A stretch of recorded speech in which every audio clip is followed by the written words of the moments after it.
باللہ السمیع العلیم من الانسان المفسدین الرجیم بسم اللہ والحمد للہ رب العالمین الرحمن الرحیم علی کل شیء قدیر الحمد للہ رب العالمین الرحمن الرحیم مالک یوم الدین الصلاة والسلام علی نبی الکریم احسن الکلام کلام اللہ احسن سنت سنت رسول اللہ احسن ولایت ولایت اولیاء اللہ لا خوف علیہم ولا هم یحزنون صدق اللہ العظیم۔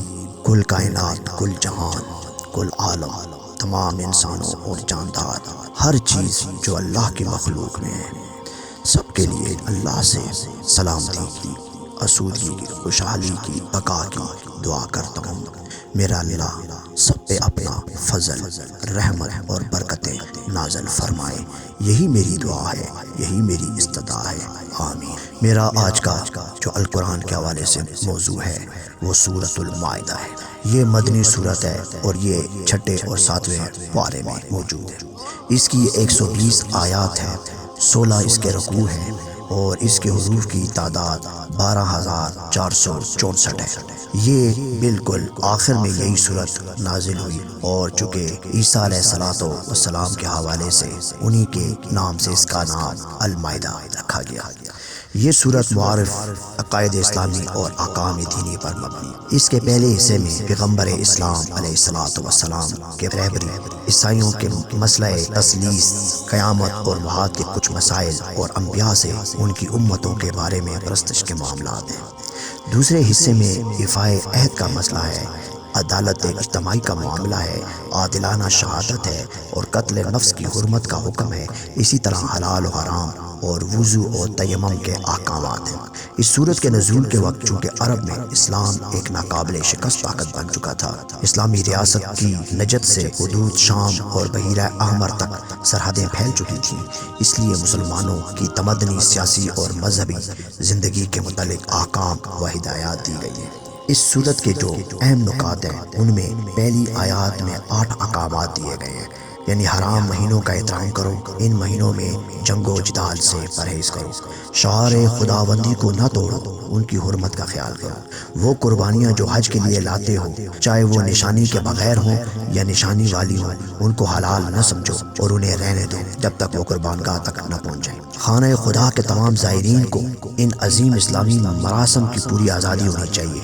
اس سلسلے میں افراد، قبائل، خاندانوں اور زبانوں کا کوئی امتیاز نہیں ہونا چاہیے، حتیٰ کہ جو تجارتی فائدے کے لیے زیارت بیت اللہ کے قصد سے آتے ہیں ان سے بھی کوئی مزاحمت نہ کی جائے، چاہے وہ تمہارے دوست ہوں یا دشمن، بس یہ کافی ہے کہ وہ مسلمان ہیں اور اللہ کے گھر کے زائر ہیں۔ شکار کی حرمت زمانہ احرام کے لیے ہے، اس لیے فرمایا گیا ہے کہ جب حج یا عمرے کے آرام سے نکل جاؤ تو پھر شکار کرنا تمہارے لیے جائز ہے۔ زمانے جاہلیت میں مسلمانوں کو زیارت سے روکنے والے بت پرستوں کے مسلمان ہو جانے کے بعد خانہ خدا کی زیارت کے لیے ان کی راہ میں کوئی رکاوٹ نہیں ڈالنی چاہیے۔ پرانی دشمنیوں کو بھلا دو اور نیکی اور تقوی کی راہ میں ایک دوسرے سے تعاون بڑھا دو، پرہیزگاری اختیار کرو اور اللہ کی نافرمانی سے بچو، کیونکہ اللہ کا عذاب اور اس کی سزائیں بہت سخت ہیں۔ اب حلال حرام کے بارے میں احکامات شروع ہوتے ہیں۔ اس سلسلے میں جن کے بارے میں استثناء ہے ان کا بھی ذکر ہے۔ مردار تم پر حرام کر دیا گیا، اب کوئی بھی مردار چیز تم نہیں کھا سکتے۔ اسی طرح خون کو بھی تم پر حرام کر دیا گیا، اب خون نہیں پی سکتے۔ سور کا گوشت بھی حرام کر دیا گیا، اور جو جانور بغیر اللہ کے نام کے ذبح کیے جائیں ان کا گوشت بھی حرام ہے۔ گلا گھونٹ کر مارنے والے جانور یا مرنے والے جانور بھی حرام ہے۔ تشدد اور مار پیٹ یا بیماری سے مرنے والا جانور بھی حرام ہے۔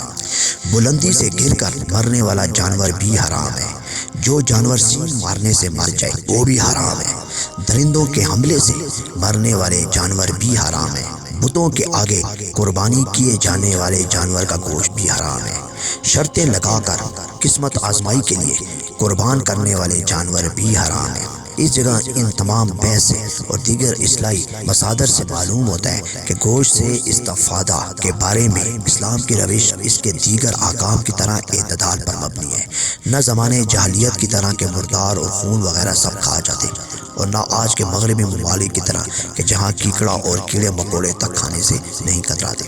گوشت گھاس خور جانوروں کا کھانا چاہیے، کیونکہ گوشت خور جانوروں کا گوشت مردار اور گندگی سے آلودہ گوشت کھانے کی وجہ سے صحیح نہیں رہتا اور طرح طرح کی بیماریوں کا باعث بنتا ہے۔ وہ جانور جس کے گوشت سے استفادہ کیا جائے وہ قابل نفرت نہ ہو۔ ایسے جانور نہ ہوں جو انسانی روح یا جسم کے لیے نقصان یا ضرر کا باعث بن سکے۔ اہل کتاب کی عورتوں کے ساتھ شادی حلال قرار دی گئی، لیکن ان کا مہر ادا کر دیا کرو۔ اہل کتاب کا کھانا بھی تمہارے لیے حلال قرار دیا گیا۔ اے ایمان والو، جب نماز کے لیے کھڑے ہو تو اپنے چہروں ہاتھوں کو کونیوں تک دھو لو اور سر کو گیلا کر دو اور پاؤں دھو۔ اگر حالت جنابت میں ہو تو غسل کرو، اگر بیمار اور مسافر ہو تو تیمم کر لو۔ یہود و نصارہ جو کہتے تھے کہ ہم اللہ کے بیٹے ہیں اور اس کے خاص دوست ہیں، تو ان سے کہہ دو کہ پھر اللہ تمہیں تمہارے گناہوں کی سزا کیوں دیتا ہے؟ اے اہل کتاب، ہمارا رسول تمہاری طرف آ گیا ہے اور وہ پیغمبروں کے درمیانی عرصے اور فاصلے کے بعد تمہارے لیے حقائق بیان کرتا ہے۔ مبادہ روز قیامت تم کہو کہ تمہارے پاس بشارت دینے والا آیا ہی نہ تھا اور نہ کوئی ڈرانے والا آیا تھا۔ یہاں پر آدم کے بیٹوں حابیل اور قابیل کا قصہ بیان کیا ہوتا ہے کہ جب ان دونوں نے اپنے پروردگار کا قرب حاصل کرنے کے لیے کام کیا، ایک عمل اللہ وحدہ لا شریک نے قبول کر لیا اور دوسرا کہنے لگا میں تمہیں قتل کر دوں گا۔ بھائی نے کہا میں نے کون سا گناہ کیا ہے؟ اللہ تو صرف پرہیزگاروں کا عمل قبول کرتا ہے۔ اس نے کہا بھائی اگر تو مجھے قتل کرنے کے لیے ہاتھ بڑھائے گا تو میں ایسا نہیں کروں گا، کیونکہ مجھے میرے رب سے ڈر لگتا ہے۔ میں تو چاہتا ہوں کہ تو بھی یہ عمل انجام نہ دے تاکہ تو بھی محفوظ رہے اور جہنم سے بچ جائے، مگر اگر تو یہ عمل انجام دے اور میرا اور اپنا بوجھ اٹھا کر اللہ کی طرف لوٹے اور جہنم میں سزا پائے، ستمگروں کی یہی سزا ہے۔ نفس سرکش نے اس کے ذریعے بھائی کو قتل کروا دیا، پھر اسے معلوم نہ تھا کہ اب اس لاش کے ساتھ کیا کیا جائے۔ آخرکار اللہ وحدہ لا شریک نے کوا بھیجا جس نے زمین کھود کر کوے کو دفن کیا، اور اس نے کہا کہ وائے ہو مجھ پر کہ میں نے کوے جیسا بھی نہ ہو سکا کہ بھائی کو دفن کرتا۔ اسی بنا پر ہم نے بنی اسرائیل کے لیے قرار دیا کہ جو شخص کسی ایک انسان کو قتل کرے گا گویا اس نے تمام عالم کا قتل کر دیا، اور جو کسی ایک انسان کی زندگی بچائے گا گویا اس نے تمام انسانوں کی زندگی بچا لی۔ مگر پھر بھی بنی اسرائیل نے روئے زمین پر ظلم کی روش نہ چھوڑی۔